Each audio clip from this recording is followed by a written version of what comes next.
have to recognize that loss and recognize that we are part of that loss as well. And we stand with them. We grieve with them. Tonight, former Mi'kmaq residential school students support their fellow survivors from Kamloops and the ones who never made it home. We were clearly an afterthought and perhaps even an unwelcome intruder in the government's process. The Native Women's Association walks away from the table, working on the action plan to end the kidnapping and killing of Indigenous women and girls. If I were Indigenous and I had to walk into a school that had something like this name, I'd feel very sad and angry. And changing the name, a group of students erases the name of a residential school advocate from a school in Calgary.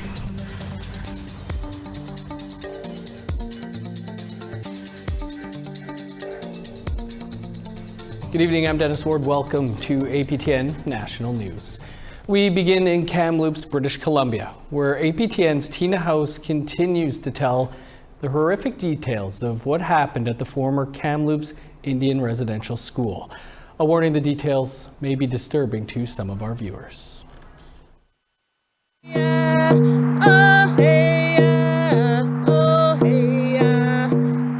Cookbee Roseanne Casimir drummed an honor song exclusively for APTN National News in front of the former Kamloops Indian Residential School, a place where so many faced severe abuse for years. You still have it still standing because for us, that is our history.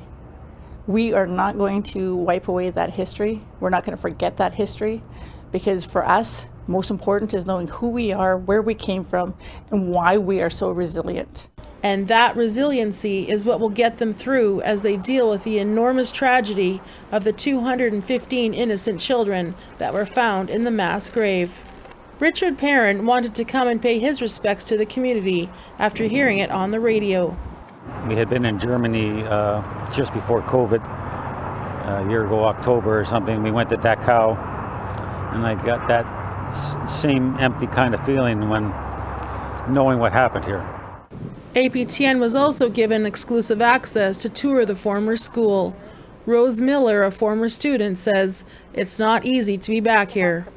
Rose, how does it feel to be walking these halls all these years later? Oh, gives you the heebie-jeebies for sure. So many memories, and we're so small, trying to look out these windows to see, and hoping maybe our parents will come. Little kids used to be crying in the dorms all the time. Would it be at these windows here that you would wait and watch for your parents? Yeah, in our bedroom too, if we could even get near the window. Rose later remembered something else about her time at the school while we were in the chapel. And where that black SUV is, right in there was the laundry room. And that's where the incinerator is, where they were burning stuff and we weren't allowed near there. And it smelled horrible. Cookbee Roseanne Casimir says there is still a lot of work to do in getting to the truth. We know that through a lot of the stories from our ancestors and that have attended the residential school, that there's a lot of unanswered questions. The Kamloops Secwecum First Nation is meeting with their community members this week to reveal more details about the shocking discovery here on the former residential school land. Tina House, APTN National News, to Kamloops. The National Indian Residential School Crisis Line is available for survivors and others who might need support. That number is 1-866-925-4419. In the Atlantic region, a Mi'kmaq community gathered Sunday night to remember the 215 children found buried at the former Kamloops Residential School and question if children are buried on the grounds of their former residential school. Angel Moore reports.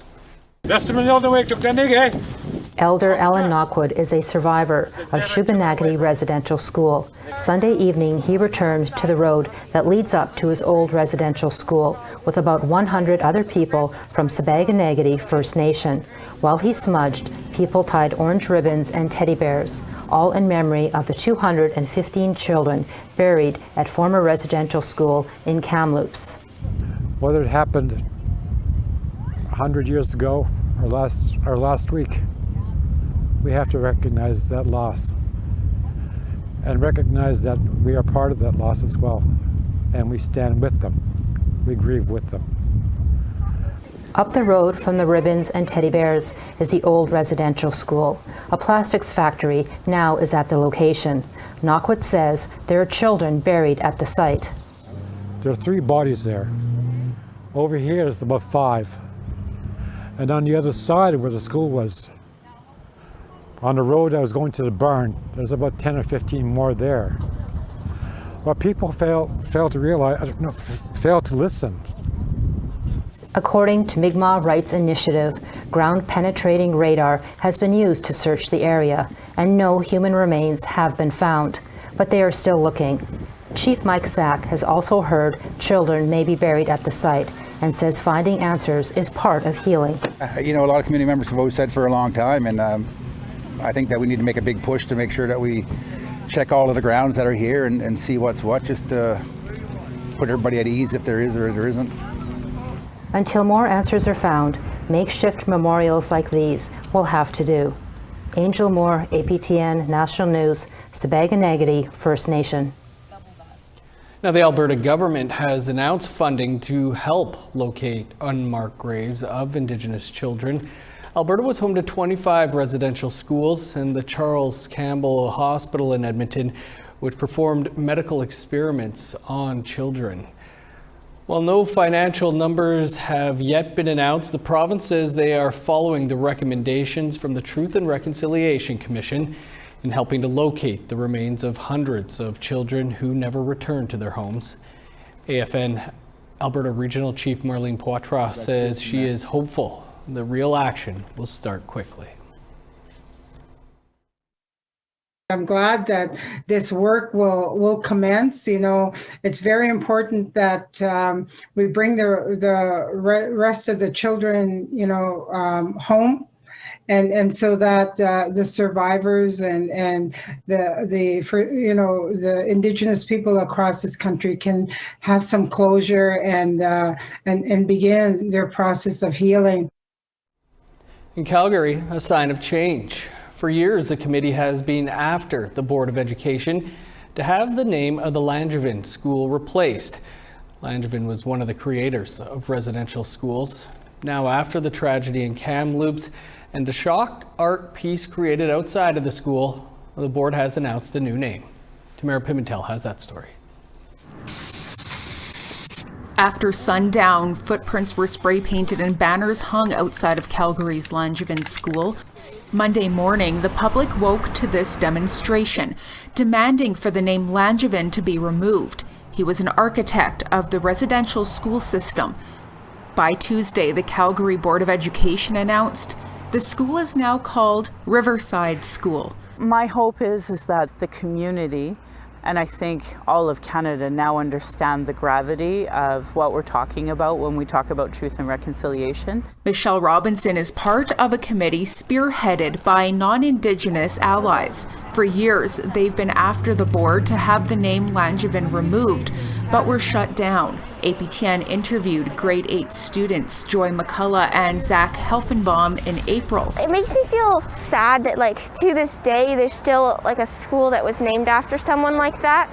If I were Indigenous and I had to walk into a school that had something like this name, I'd feel very sad and angry.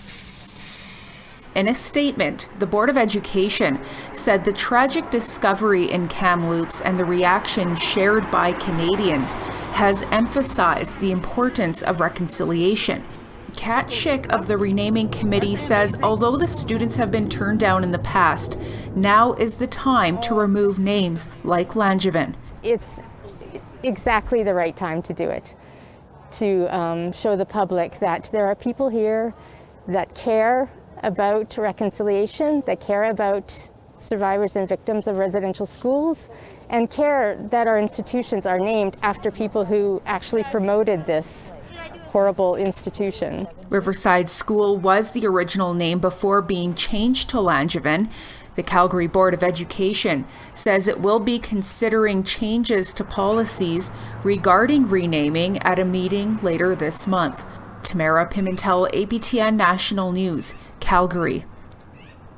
Good to hear from the youth there. Still to come, we'll check in on the coroner's inquest into the death of Joyce Echaquan. And the Native Women's Association goes its own way on an action plan into missing and murdered Indigenous women and girls. That meant we were shut out of the major decision-making process that were intended to create the plan.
Welcome back. The Echaquan Commission in Trois-Rivières is gradually winding down. With witness interrogations over, the Quebec coroner is now hearing expert recommendations for both Indigenous and medical stakeholders. Lindsay Richardson brings us the latest on what's being said. The waterfront city known today as Trois-Rivières is unceded Atikamekw territory. Nations gathered here for centuries. That's still the case today, with experts flocking in to partake in the last 48 hours of the Echaquan Commission. Nos recommandations ont été beaucoup la formation, même des lois à l'intérieur sur contrer le racisme et la discrimination, les préjugés, etc. Viviane Michel, president of Quebec Native Women, was the first to issue recommendations to commission leaders late last week, and accountability was on the agenda. Si, exemple, un employé est témoin justement des propos raciaux ou vraiment déshumanisante envers une patiente autochtone. C'est aussi que on puisse protéger aussi ces personnes-là qui veulent dénoncer. This week, Innu surgeon Stanley Valant told the court Joyce Echaquan's death at Joliet Hospital reinforced existing fears. He's pushing for cultural security and multidisciplinary teams in hospitals. Otherwise, quote, there will be others, I'm certain. Manawan Chief Polymil Ottawa agrees. Tout ce que nous demandons, nous, c'est le droit de vivre dans la dignité. La société québécoise est encore en plein débat concernant le droit de mourir dans la dignité. C'est encore des discussions qui ont cours en ce moment. Working with nurses at Manawan's local clinic, Ottawa's recommendations include better accompaniment for patients, mandatory cultural sensitivity training, a 24/7 liaison officer on staff at Joliet Hospital, and better access to medical files. La confiance n'a jamais existé en tant que telle. Il faut vraiment l'établir. Il n'est pas question de rétablir quelque chose qui n'existe pas. Alors, c'est vraiment de travailler à établir cette confiance qui manque. Et puis, il faut vraiment, ça passe par des changements structurels, par des changements de culture, par des changements organisationnels et par des changements d'attitude. Carrying the staff for the Atikamekw Nation, Grand Chief Constant Awashish repeated the need for Quebec to formally support Joyce's principle, previously rejected by the province because it recognizes systemic racism. That's what it is, the principle of Joyce. I think we need to give Canadians and Quebecers better education and better awareness on First Nation. And yes, there's the word systemic racism in there, but I think if we open our eyes, systemic racism is not only Indianac, it's way beyond that. Tomorrow is the last day of the Echaquan Commission, and we'll be hearing closing remarks from the panel of lawyers who were tasked with cross-examining witnesses as part of this process. But by noon, we're expecting hundreds of people from Manawan and other communities in Quebec to assemble at a nearby park for one last vigil, one last rallying cry of justice for Joyce before the commission officially ends and the wait for the Quebec coroner's report then begins. Lindsay Richardson, APTN National News. Trois-Rivières, Quebec. Big day there tomorrow. Well, the second anniversary of the final report from the inquiry into missing and murdered Indigenous women and girls is approaching. Foremost among the 231 calls for justice is the establishment of a national action plan. But today, the Native Women's Association of Canada announced they're walking away from the federal process of developing that plan. Jamie Pashagumskum has more. We were clearly an afterthought and perhaps even an unwelcome intruder in the government's process. The process Native Women's Association's president Lauren Whitman is referring to is the creation of a national action plan to implement the MMIWG inquiry's 231 calls for justice. Whitman says their input was not valued by the federal government. That meant we were shut out of the major decision-making process that were intended to create the plan. In addition, on the committees that we were permitted to sit at, we were subjected to lateral violence and hostility. It eventually reached levels that forced us to walk away. As Prime Minister Justin Trudeau alluded to on Monday, the 2-year anniversary of the inquiry's final report is approaching. We're going to continue to invest and partner with Indigenous communities and activists to make sure that we are responding and ending this violence that continues to run unchecked in too many parts of the country. Also frustrated with the slow federal response and calling for immediate action is Martha Martin, the mother of Chantel Moore. Moore was shot and killed by police in Edmundston, New Brunswick last year. The anniversary of her death is just days away on June 4th. Martin says Indigenous people need to stand up and work for change. Indigenous people that have been killed, numerous, time and time again, it just feels like our end, there's no end to our hurting. And then it just, it continues to keep happening to Indigenous people, In a statement, the Office of Indigenous Crown Relations says they intend to release the National Action Plan on Thursday and responded to NWAC's claims with, there is much more work to do.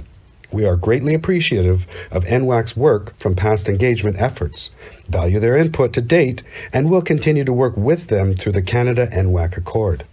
But NWAC says they intend to take things into their own hands.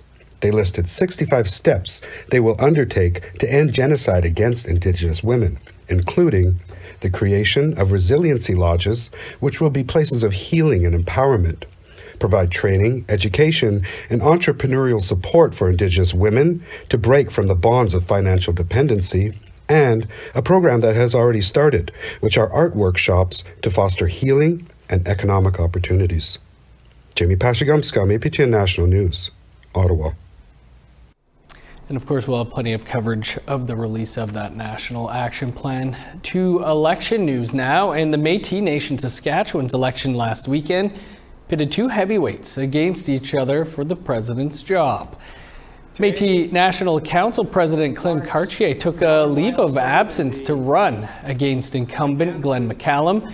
Cartier lost. McCallum garnered 1,672 votes. Cartier just 1,459 votes.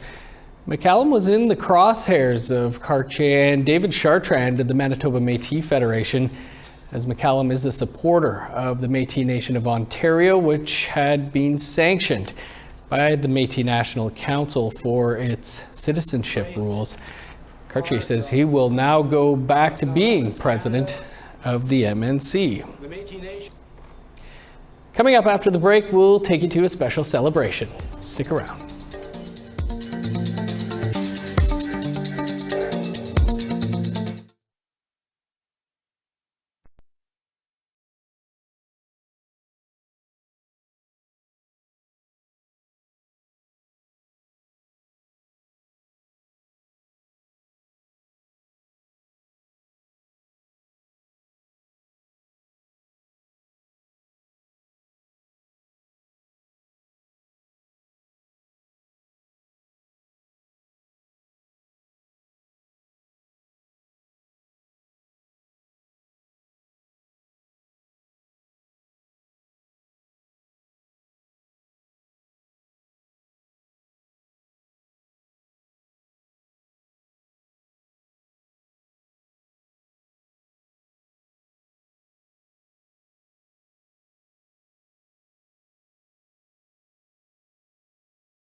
Welcome back. Time now for our photo of the day. And our very own Jordan Hasselbeck took this photo of a memorial in Whitehorse as people countrywide continue to react to the discovery at a residential school in Kamloops, British Columbia. And you can keep your photos coming by sending your images to share@aptn.ca. And tune in to see if our next photo of the day is yours. Time now to take a look at tomorrow's weather forecast. Starting on the East Coast, 21 under the sun for St. John's, 25 in Halifax. +1 with a chance of snow in Inukjuak, chance of snow in 5 in Kuujjuaq. 27 in Montreal, showers, and 23 for Chibougamau. 25 and sunny in Sault Ste. Marie and North Bay. 24 under the sun for Thunder Bay, showers, and 26 in Sioux Lookout. 13 with rain in Churchill, showers, and 21 in God's Lake. 29 for Winnipeg, Brandon, and Gimli. 31 in Regina and Saskatoon, 32 for North Battleford. 21 in Uranium City, 31 for Meadow Lake. In northern Alberta, 29 for Fort McMurray and Grand Prairie. 34 under the sun in Medicine Hat, 33 and sunny for Lethbridge. 22 in Victoria, 23 for Vancouver. 15 with showers in Dease Lake, rain, and 25 in Prince George. 10 in Old Crow, showers, and 16 for Whitehorse. 21 partly cloudy in Yellowknife, 16 in Norman Wells. 0 with snow in Sax Harbor, +1 with snow for Paulituck. 3 in Arviette, 0 for Chesterfield. -3 in Resolute, +1 with snow in Joe Haven.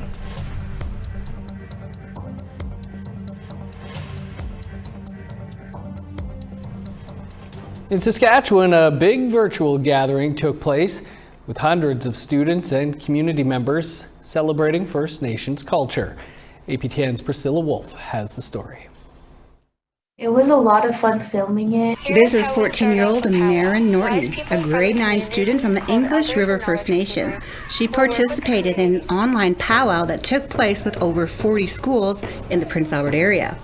Maren, who dances Fancy Shaw, was excited to be a part of the pre-recorded part of the virtual gathering.